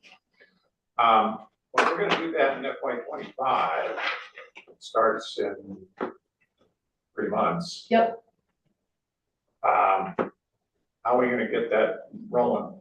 We're already rolling on it, Are we? actually. Yeah, Good. Molly's actually she's been working on this. She's gotten three estimates so far. And so this number actually changed. I think it used to be 25,000. So we brought it down because of the estimates that she's been receiving. Great. So I feel very good about that project happening. Good. Under Molly's watch. Good. And why is it the facilities master plan is spread over 2 years? Well, it's not, those are different projects. So a facilities master plan is a master plan that, and the process will produce a decision about what facility we want to replace first. And the next thing we will have to do is a design document on that facility. Okay, so that's the second 60. Yes. 75, okay. It's another feasibility study. I don't know how else to term it. Design build, well, yeah, we'll see. We'll see how much programming and feasibility analysis we get out of the way in the facilities master plan, project. And Mike, your cameras, which I thought you were having some problems with. Yeah, so we're about, well, we're exactly 50% completed on the existing project. We had some weather setbacks and, the contractor expressed some safety concerns during the last storm. And, we agreed, let's do it when it's safe. So I think we'll be nicely wrapped up in the weeks following, the ski area closing. And moving into the next year, we're proposing to be able to add to the system so that we can have monitoring capabilities on some of our important infrastructure like the water line and places that we don't want tampered with, and probably something that runs the town office complex as well. So this is that phase 2 here. $21 is the smallest item.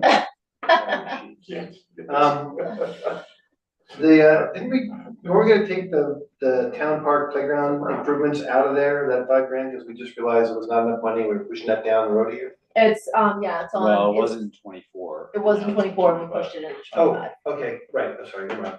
Yeah. Disregard. No, good number. That's right, that's 25. So a speed trailer costs 13K, It does. wow, they're pretty Yeah, pretty our pricey. poor radar trailer is hanging. Is that a trouble? Yeah. But I frankly, We can only operate it in 25-mile-an-hour speed zones. because that's what it's stuck on. And that's a speed trailer, not a VMS trailer. Which is convenient for Yes, like it is. 90% of what you want. So we didn't buy that with the grant, right? We bought the VMS trailers with the grant, but we bought the, Correct. yeah. How old, I don't know if I've seen how old that one is, but I know it's been, Jeez, it's it would be at least 5 years old. more than 20 years old. More than 20 years old, okay, so. It's, we got that back when Eric Coe was working. So we've gotten some good use out of it. Oh, and I think it's a damn effective thing. I presume that the technology in that is evolving, so that, Yeah, and and they've gotten smaller and easier to store, That's cool. Do you think we can sell our old one? I think some prepper might wanna make something out of it, but, we won't be able to sell it for its Oh, original no. intended purpose. Oh, gotcha. I think I'm good with the capital stuff myself. Okay, do we want to move on to? With a big exception, the 3 million. Well, we are. Yeah, talked we about it. discussed And I'm good upping with, that like, number. the discussion today, because that's gonna be a bigger number, and I think there's a lot more involved in that. And I agree with what Craig was saying. Okay, underwater fund, capital improvement projects. I think we've covered this one. Yeah, I feel pretty good. as well. Yeah, so what, There's a moving Right. target on those other, long-range projects and where they fall in, what year and what order. so just to Yeah. recap, what my edits are for the next version is I'm gonna take this, water system study, we didn't talk about this, but I'm gonna take this $25,000 here and I'm gonna bump it into FY25. As you know, these guys are working on that, but we're probably not gonna see the expenditure until Yeah, next that's, year. I think that's So we're gonna smart. move that over. Yep. And then, this is gonna stay as is. We're gonna replace the FY28 project with, the Hellgate 8-inch loop at $300,000. Yeah, you might as well just replace the pipe and road one all the way out to 2032 Yeah. just for now. Yeah, I'll switch Yeah, those two. Yeah. That's what I would do. Because it doesn't take anything off the sheet that you guys Right. have already determined, but Yeah. we're gonna figure that out. I want to apologize for that being a confusing discussion earlier. I probably should have just let Chris decide what to put in that fiscal year 26 as far as a project description and budget for it. It's just that we're doing this pretty rapidly, and the reality of that project is gonna depend. It's reasonable to assume it's gonna depend heavily on the nature of the ski area project, so it might just not reflect one of those other projects that we But that's okay. schemed out in 2014. The good thing about these things is, in my opinion, and I haven't done town stuff, but I've done a lot of budgeting things and move stuff all over the place, a lot of variables. And we just keep taking it down. Yeah. And if we go down one path, by 10 degrees or some dollar figure. Yeah. That we need to fix it, we just move it back. It doesn't matter if we make the wrong decision, we'll come back and fix it. Yeah, so I'm glad we had the opportunity to walk through all these things page by page. Yeah, it is. I just think this document has to marry the thing that we're talking about up there, because otherwise there's a lot of plain talking. Which I've used in third world countries effectively. That, the expression or the actual? All of the above. Okay, and sewer fund. I do have a question on this one. Yeah, we're gonna bump the 25, over to FY25, because that's in conjunction with the water study. So this will be bumped over, and then what's your question? My question is really about the GMD to Peruvian line upgrade. What was the catalyst for that? I mean, it's a big thing, So- and it's a GMD. The sewer system is a pipe in the ground with some manholes. Yeah. And a flume, which is, there's a state park in New Hampshire called the Flume, and it's this beautiful waterfall up in the White Mountains. And it probably has some similarities in the relative humidity to the Flume down there at the service area, but it's basically where our sewer hits the rest of the sewer line. It's old, it's all from the 70s. But we've done, suffice it to say, a lot less technical analysis on maintaining or improving the sewer system than we have the water system, which is saying something because, we haven't done all that much work in the water system. The only significant sewer system project that we are aware of, or sewer system improvement that could be necessary, the only problem with the sewer system we're aware of is that there is a sag in the line in between the gold miner's daughter. That means it's leaking. Possibly. We don't think so. If anything, there's infiltration. Okay. There's certainly like some infiltration, but there's not like a huge infiltration problem. But this was identified by Service Area 3 or? Oh, GMD? we've known about it for a long time. Okay. No, This this doesn't affect anything except for, we have to, so the sewer maintenance program is basically we do a TV or television. Yeah, and you send it down and you Inspection. scope it. Annually, so we get a video of the whole thing and we clean it.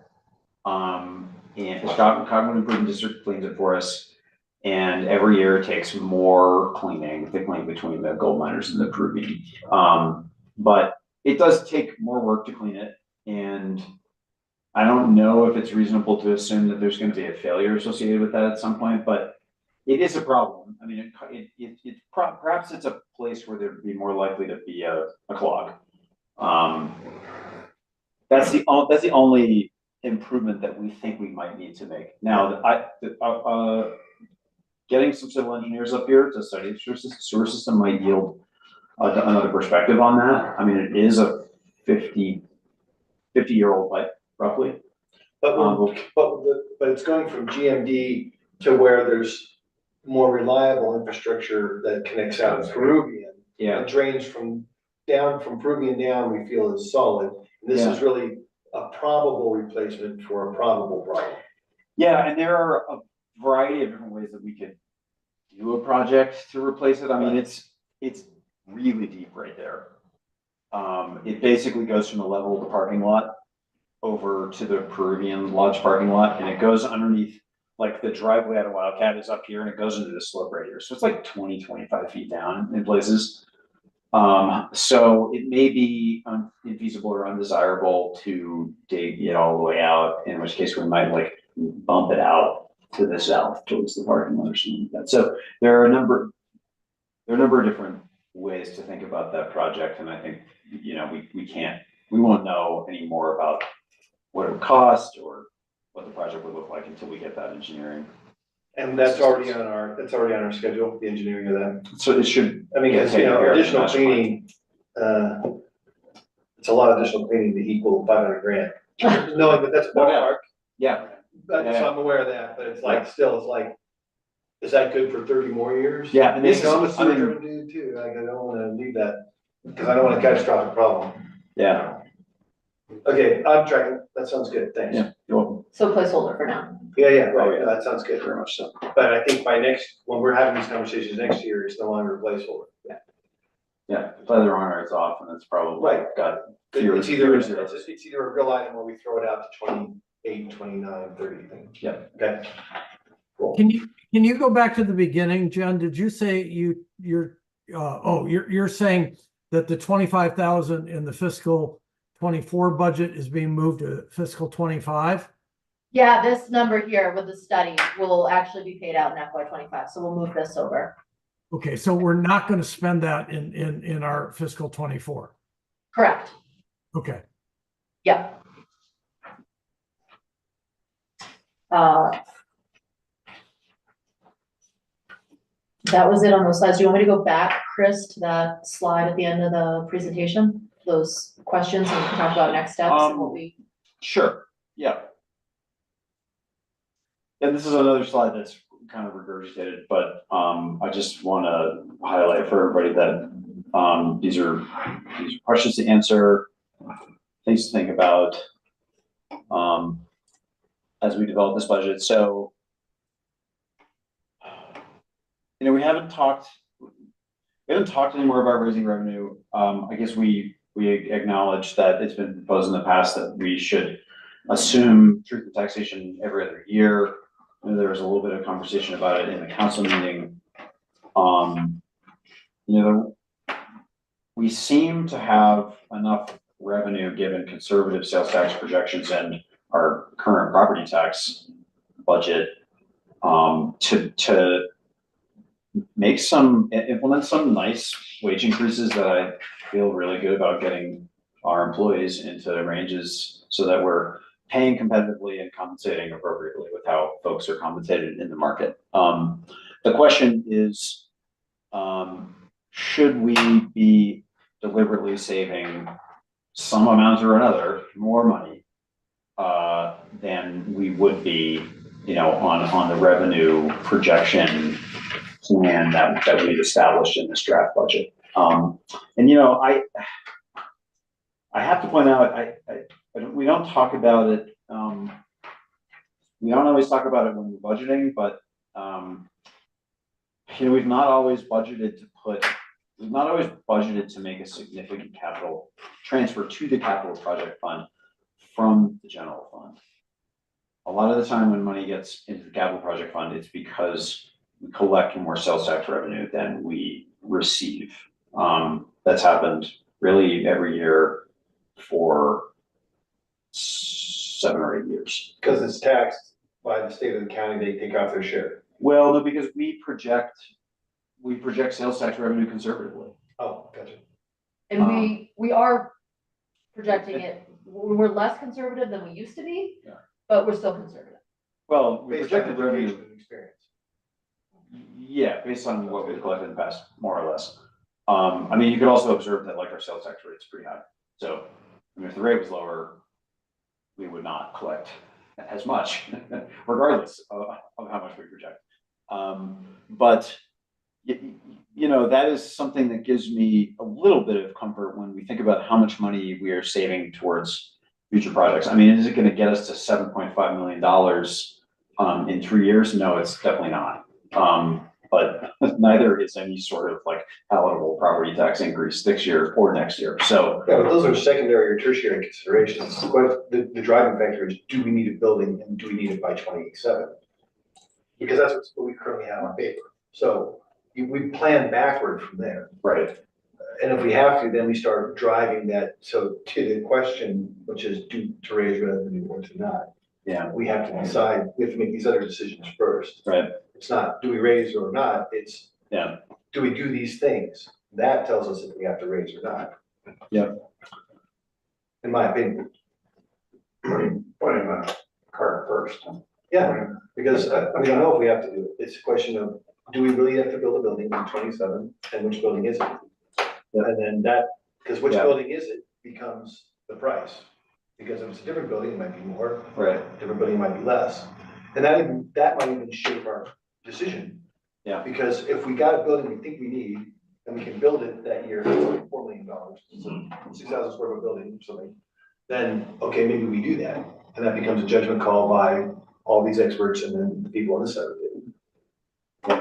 But so with that being said, do you guys feel like we'll be able to start moving down that road to ask those appropriate questions back before, December? well, we don't get to raise revenue mid-year, but I am comfortable, taking the approach that we're taking in this draft budget. And we made a pretty, the council was bold and deserves a lot of credit for raising property taxes last year and applying a small sales tax rate increase. I mean, there is also an option to raise, we have a little bit more sales tax that we could apply. But I would prefer to have plans in hand before we go through another round. I would, in my gut. Plan, which. Plan for what, How we're gonna spend it. for how we're gonna spend it. I agree, because I know one other council member who will remain nameless that will be all over this thing. Yeah. If we're not spending it, which I can agree with, like, we've got the money, let's apply it and then execute. And I'm a big fan of that, because I think this is above the budget committee, but I think our town is gonna require more infrastructure as time goes on, as pressure gets increased in this canyon by more people, we need more marshals, we need different facilities, we need different stuff to manage crime and traffic. Like, man, so we should spend the money we're getting, because we're gonna have to spend more money on more things, because more requirements are gonna be levied upon us, if we are wise leaders. And another thing, another revenue source, that the council considered last year was the 1% transient room tax. We still have that on the table. Right. We did not vote they adopted the 0.1% resort tax last year, but, and we didn't feel like we needed to propose that yet, but that is there also, so keep Okay, that in mind. that's I'm hip on that. In 5 minutes, and unless there's a meeting, you guys may know about Yeah, I'm gonna go. Superior, you're gonna go This there. is kind of the summer, it's a business, business community season recap, but it used to be an ACBB meeting, which is why I was always on my calendar, but. Okay. And I think we'll probably be talking about the shuttle and stuff like that. All right. So what I would like to know, are we going in the right direction? Is there anything big that you feel like we've kind of like missed the ball on? What other types of If there is, I can't see Okay. it. I agree. I think it's well put together. My only observation for future is if we're gonna throw slides up that we're gonna use for discussion, we gotta hit them first. So they ought like these slides. I didn't see any of these that were summaries and questions. No, I put in my email that this wasn't ready yet. Oh, okay. That it was Yeah. coming, but it wasn't ready. This is, And it's no dramas. It just Yeah. helps, it helps I move know. the conversation forward because all I had was these. I'm looking, I'm like, I don't see this Yeah, thing on no. that. I know, I would love to have been able to get this. It's all good. It just wasn't in the workflow, to be perfectly honest. I think to have- that's my only suggestion. Otherwise, I Yeah. think this is really helpful. But Good. as I like to caveat, I'm the least expert person in this discussion. So I do just wanna point out in 3 minutes that, Dan, I appreciate you bringing up the question of how performance is evaluated and used, in salaries, and it generated a good conversation about how the town manager's performance and compensation are set, and, I am hoping to be able to have a discussion with the council about that in the May meeting, That'd be great, because so that goes into the budget. yeah, and I think that's a good thing. And the two things I would offer as you still have some time to prep are, one, that person's, performance how it's measured and weighted should be consistent with how we're doing the others, like thematically, how we do those people, even though it's the town's, it's the preeminent position or whatever. And I think it has to be annual. I don't think it can be longer than that. Yeah, 3 years, yeah. That doesn't do any good every 3 years. And then the only other thing I wanna call out, Craig was talking about the difference between budgeting and medium or long-term financial planning, and, and he harkened back to our projects plan process, from last year, which was productive, but, it's not the direction that we took in terms of documenting, capital expenses. But, it's important, and, I'll be thinking, over the next 2.5 months, I guess it is, before the budget is adopted, about how to present them in council, in terms of medium-term projections for things like wage growth, future staffing needs, and things like that, because the annual budget, right, it only gets us so far. And the annual budget needs to happen in the context of a longer range financial plan. And Yeah, We're that's taking that steps. helps you. yeah, we've taken steps annually to develop that perspective, and I think we're headed in the right direction, and there are big things on the horizon. So thanks, Greg, for helping us think about that, helping me think about it. And then another thing to have on your radar is that, and I haven't really started working on this yet, just because I'm waiting for a little bit more time to pass, but we will in June need to approve a year-end budget for FY '24. So just to have that on the radar, that'll be kind of like our final budget. So you'll be, But it's totally mechanical, isn't it? yeah, pretty much, It's just, yeah. okay. Yes, and that's why I haven't done anything with it yet, because it's not worth spinning my wheels on it until we just get a little bit Right. farther. It's just- Yeah. But I want you to be, Got them and close it out. yeah. Cool. I feel like with this committee's schedule, it didn't really line up for me to have anything, so unless anybody has major heartache over it, I would probably just present that to council. No, saves you time. Yeah. Okay. I'm all about saving time. I move that we, Chris, before, first I have to exit in like 30 seconds, but Jen, I'm gonna ask you again not to answer it right now. It would be nice if we could move, if not to monthly budgets, at least quarterly budgets, so that we saw the variance, between the quarterly budgets and didn't only get that stuff at the annual. Secondly, Chris, I will miss the meeting on Thursday. I apologize. I've got a conflict, and I have to run right now. Thank you very much. thanks, Greg. Hey, Greg. Thank you, Greg. Now I move that we close the budget committee meeting. I concur. All in favor? Aye. Motion, or, meeting is adjourned. Yeah, I said. So is the device is still active? Yes. Until I turn them on. It's gonna take me a minute. Bye.